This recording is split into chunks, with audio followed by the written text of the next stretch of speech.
हयग्रीव, जिसका अर्थ है घोड़े की गर्दन वाला, कश्यप प्रजापति का पुत्र था।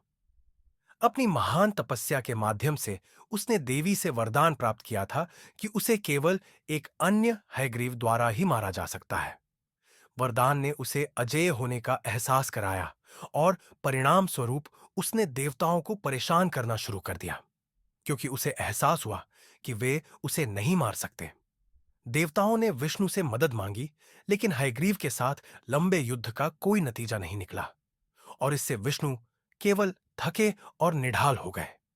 फिर विष्णु खुद को तरोताजा करने के लिए वैकुंठ धाम चले गए और वहां पहुंचकर वे पद्मासन, एक योग मुद्रा में ध्यान में लीन हो गए, जहां उनका सिर उनके धनुष के ऊपरी सिरे पर टिका हुआ था।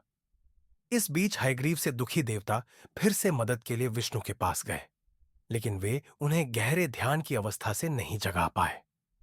फिर देवताओं ने विष्णु को जगाने के लिए दीमकों की मदद ली, जिन्होंने उस धनुष की डोरी को कुतर दिया जिस पर विष्णु आराम कर रहे थे।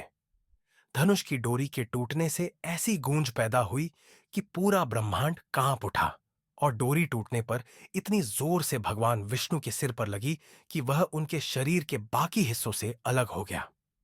भगवान विष्णु का सिर कटा देखकर देवता भयभीत और शर्मसार हो गए और वे पूरी तरह से घबराकर देवी से मदद की प्रार्थना करने लगे।